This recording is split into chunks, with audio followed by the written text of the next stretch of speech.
What's up, guys? Welcome back to Newswave. So while many people have been hoping that there would be a dedicated Nintendo Direct of some kind announced to close out February, we at least now know that there's a different kind of Nintendo event happening next week. This one, though, coming from the Pokémon company, and we'll go over maybe what could be at that show here today. Also, we do have Shuhei Yoshida, who's been making the rounds in many different interviews, and most recently decided to discuss the live service push as well as the canceled Last of Us Online.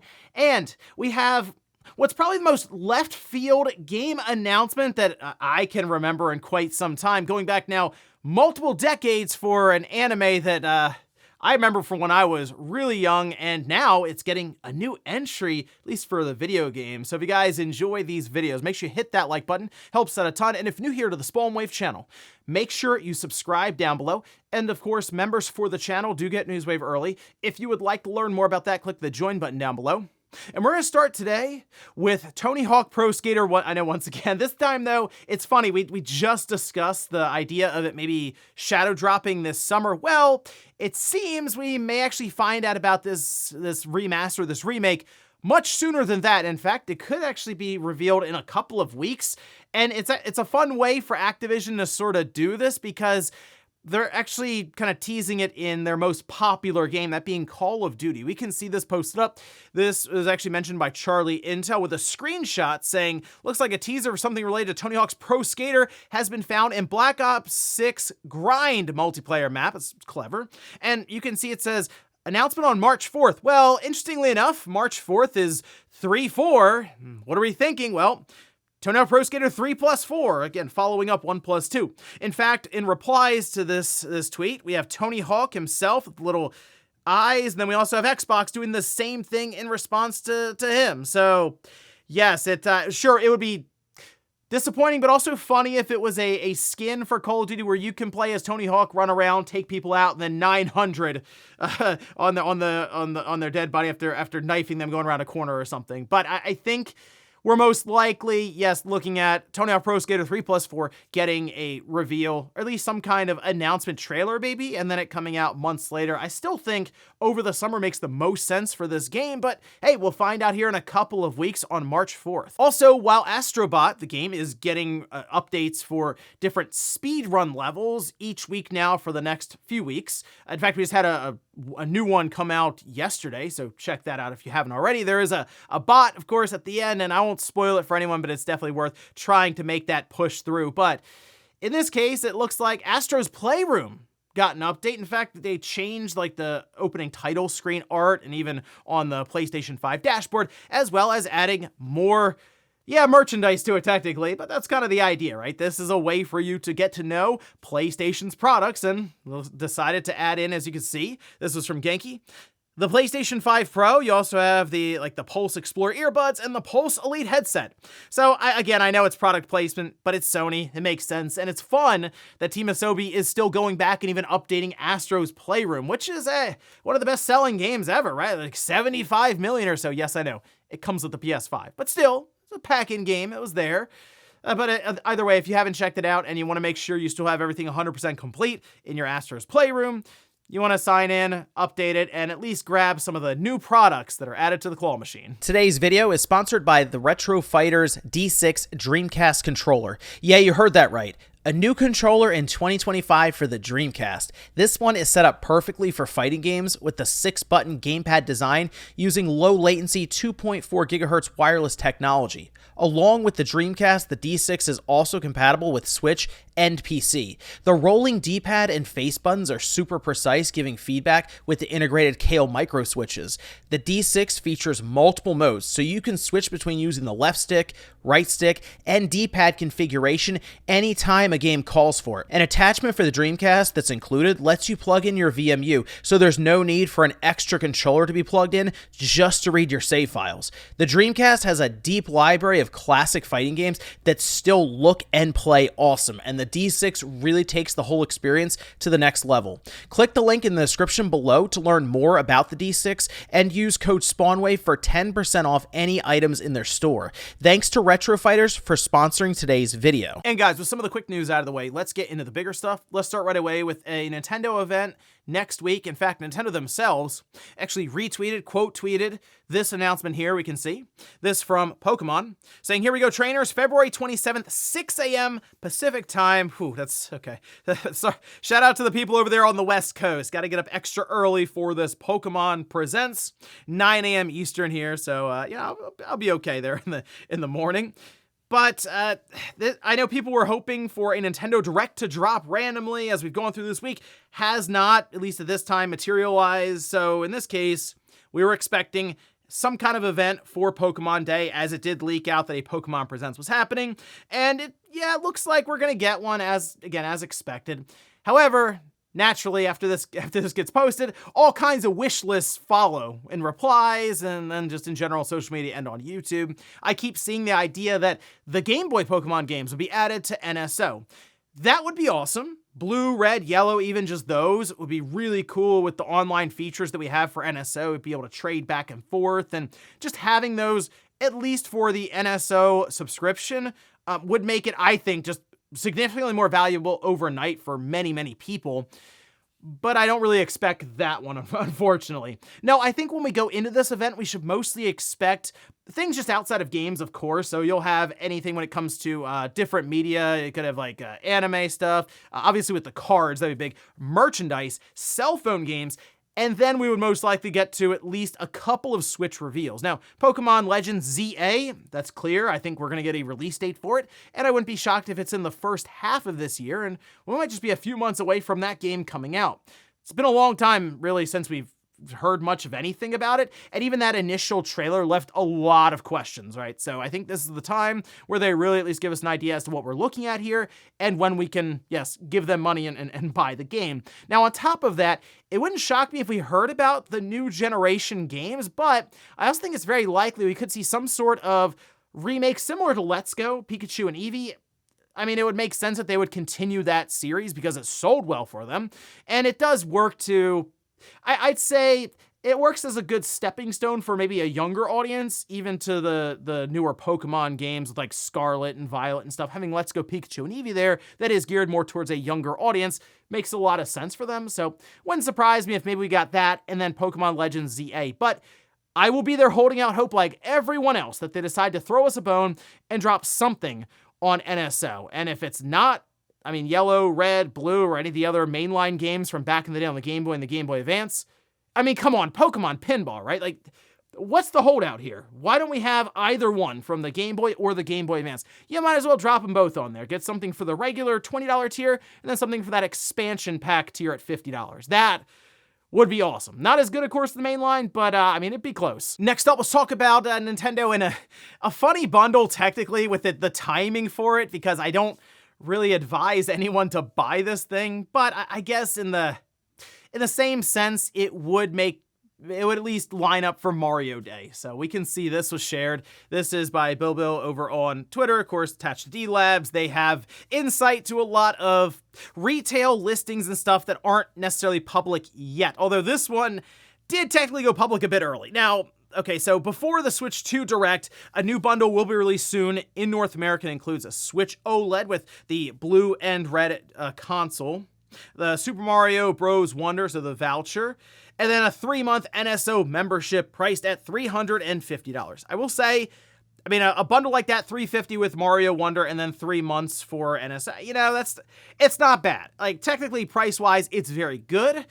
The issue is it's a bit more than a month before the big Switch 2 reveal, and then most likely, I think, like, maybe 3.5 to 4 months before the Switch 2 itself releases. Now, this mostly is going to line up with, I figure, Mario Day, which that's the other thing. We're thinking of a Nintendo Direct right now in February, and then we're thinking about the Pokemon Presents. But Mario Day would most likely have some sort of mini Direct. Like, it'd be like a Mario Direct. Remember, they've done this many, many times each year. Sometimes, though, they'll just stick to Twitter or social media feeds and drop a few announcements and move on, but they've also done stuff where they collaborate with like Lego, and they will still announce games, throw stuff into NSO. So I still think they'll do some sort of presentation, and it's very likely that this, as they're showing here, February 27th, will be announced before that, but then also mentioned during that stream or that Mario Day event.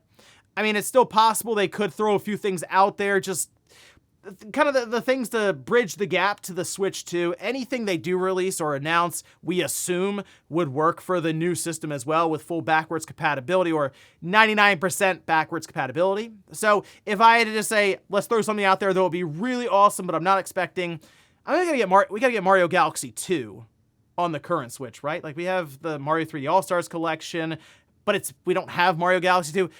Throw that on there, even just digitally. It'd be really cool to have what most people look at as like the best 3D platforming Mario game ever made.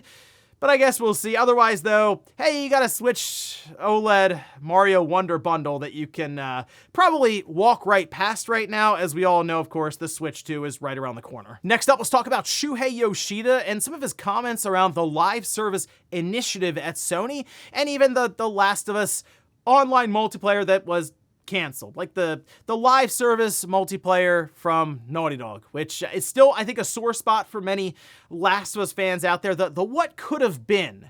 Well, the last thing you probably want to hear is that it was really good. And unfortunately, that's what Yoshida is saying here. So we can take a look. This is from the Last Stand Media podcast, the Sacred Symbols Plus episode, which you can actually check out. I think it's still on their Patreon. Sometimes they'll make them public, but for now, you can sign up to the Patreon there and check it out. But we can see this quote. This is from Yoshida. It says, "The idea for The Last of Us Online came from Naughty Dog, and they really wanted to make it. But Bungie explained to them what it takes to make live service games, and Naughty Dog realized, oops, we can't do that. If we do it, we can't make Intergalactic the Heretic profit." So that was a lack of foresight. And yes, Yoshida did say, hey, I played it, and it was really good, which is incredibly unfortunate because as of now, it's just going to be left on the cutting room floor. It will just be a canceled game. It is a shame they couldn't figure out something they could do with it where it doesn't need the live service side of it. If there is a full story that was told there where it's like complete enough, and I know the idea of the live service thing is it's going to be ongoing, and somehow, some way, Naughty Dog and Sony started this, put a ton of money and effort into it, it seems anyway from the outside looking in, but didn't realize the effort it would take to continue down that path. That he says is a lack of foresight. I mean, that is incredible lack of foresight then to not understand that. And yes, sure, Bungie had to explain to them how much it takes for them to keep Destiny 2 going, which Bungie, it's like 1,000 employees at one point in time. Now we know that they've, of course, downsized a bit, but there's still like 800 some odd employees there working for their live service stuff and their newer games that we've heard that are in development now. So that, Marathon, etc., Naughty Dog just wouldn't really be able to do anything, as they're mentioning here, and that's why they decided not to, and unfortunately, feels like a lot of wasted time. But, of course, people are wondering, hold on, why did all of these studios start doing live service games, like, all at once, it feels like? Well, he kind of mentioned that too, we can see, where Yoshida says, "From my experience, when studios see the company has a big initiative, they understand riding on that gives them a better chance of getting a project approved and supported. So it's not like the current head of PlayStation Studios, Herman Hulst, is telling teams that they need to make live service games. It's likely mutual." So in a way, I get that he's saying, look, they didn't go in and mandate, hey, you have to make live service games. Because look at Housemarque right now. They're just making Sorrows, which we assume is just going to be a very similar setup to Returnal, as in not an online multiplayer live service game. But so many of these studios at Sony who weren't even really ever experienced at all doing something like a live service game attempted it. So while I don't necessarily think Herman Hulst went in and said, you have to do it. Like, if you don't, you're out. That's it. But they, of course, see what's going on at Sony, see what the heads at PlayStation are saying with Jim Ryan and Herman Hulst making a push for live service. So if you want the funding and you want an idea that maybe just needs that little extra, it's like, hey, we have this idea for a cool God of War story. with multiplayer and live service. It's like, and then they stamp approval on blue points on their pitch, and that's kind of the thing. Or maybe if you're a studio trying to sell yourself to Sony, I don't know, like Haven, and you have fair games, you go, hey, it's a live service game though, approved. So you kind of see the game that's being played here. He mentions it's mutual, because the heads at PlayStation, Jim Ryan and Herman Holst, had their objectives set up, what their plan was maybe over the next 10 years, and the studios are trying to conform to that so that they can get, yes, money to make their games. And in our last bit of news, let's talk about one of the most out of left field announcements I think I've ever seen. And I mean, that's saying a lot. We've seen some random things just get announced on a weekday, but not like this. Take a look at this trailer here. That's right, Samurai Pizza Cats. What in the world? This is, I had to double check. I think it's been like 3 decades. It's been a long time. It was enough to when I looked it up, I was like, wow, I'm quite old. Or at least you feel old. Because I do remember watching the show when I was, I was young, little, right? And this is almost like in that Saturday morning cartoon slot, sort of. I'm trying to remember exactly the timeline or how old I was. I just remember this was something from like way back in the day in my childhood. But yeah, Samurai Pizza Cats Blast from the Past. A new video game, and technically in the trailer, they do sort of make fun of the idea that, wow, it's been forever since we've been around at all or been mentioned, and now we're doing a game. Now, this is a trailer that IGN, I guess, had the exclusive on, and as I'm looking through this and I'm checking the description, it will be a side-scrolling action RPG platformer, starring your favorite characters from the classic 1990s anime. I also checked over on Steam, and they have some additional bits and pieces, but I don't know if it's like an early development or something, because they did have some gameplay, and it's kind of weird. At times it looks super cheap looking, like really budget, and then at times it looks really good. There's almost like these cutscenes that play out when you do finishing moves. They do mention there's leveling up and customization. Like when you're running around in the overworld, you'll just get thrown into a battle, but it's still like this action RPG looking thing. So I don't know. I have to see a bit more about this one. I'm not expecting a ton, because like, who would have thought Samurai Pizza Cats would be getting a new game in 2025? I just think it's very interesting that they were like, hey, you know what? Let's do it. Let's make a new Samurai Pizza Cats game, because I wasn't expecting that one. And before we go to the comment of the day, we'll take a look at the poll that I posted up yesterday, where I ask, which number Tony Hawk Pro Skater game is your favorite? Tony Hawk Pro Skater 2, of course, was the number 1 choice. I thought about taking that out and just seeing what people would say between 1, 3, and 4, but it's pretty clear 3 would have been the next one up. And notice I left 5 out and nobody said anything, which that might be the most telling part of all, because of course no one's gonna miss Tony Hawk Pro Skater 5. It was pretty bad, which it does make me wonder if they want another shot, like just in general, at a Tony Hawk Pro Skater 6. That's what all of this is building up to. I mean, we still need to get something with Tony Hawk's Underground, and then I see people mentioning like American Wasteland. It kind of feels like many people just want to see these games remade and remastered, and they're happy with the games that already exist, but they would like to see them touched up a bit, and with maybe some of the other gameplay mechanics added in. So I don't know. I mean, it would be a pretty big risk for Tony Hawk Pro Skater 6, but I would like to see some redemption there. So maybe sometime in the future, if all this works out and they continue selling more and more, they'll take another swing at it. And we'll finish up with the comment of the day, as you're seeing here. This is from Boston, who says, the gaming community crying because they announced the remakes of Tony Hawk 3 and 4, and they wanted Underground and Wasteland. Relax, that's coming next year after 3 and 4. 3 is my favorite, followed by Underground. Cannot wait. Now, I think it was pretty obvious to most people that it would be Tony Hawk Pro Skater 3 and 4 next. I mean, if you look at 1 and 2, mechanics from 3 and 4 went into it, and that's just because they were also working on 3 and 4. Apparently the idea was to like mash all of them together just about, or at least have them in a subsequent release schedule. But, you know, things got put on the side because the Vicarious Visions had to go over Collision with Albany and then help out with Call of Duty, Diablo, and other things. But now it seems like they're back on track. So 3 and 4, it makes sense. And I think Underground 1 and 2 would then be next after that. So in that case, I'd sit tight, because I do think 3 and 4, just based on the reception and the sales of 1 and 2, should sell well enough to warrant the next remake or remaster. But I am really curious what happens when they come to that crossroads after covering all of those bases. if they continue their remakes and remasters, or if they do go off and attempt to make a new one. And ladies and gentlemen, that's gonna do it here for Newswave. If you enjoyed this video, guys, hit that like button. If not, hit the dislike. Leave comments down below about everything we talked about here today. If you missed yesterday's Newswave, I'll leave it up here on a card, or maybe you wanna check out the latest 3-hour episode of Click R3 where Ryan and myself go over the state of play and a bunch of other things in the world of PlayStation. I'll leave it right below it. Thanks guys for watching. Have a great weekend. I'll see you back here Monday morning, 8 a.m. Eastern Time for Newswave.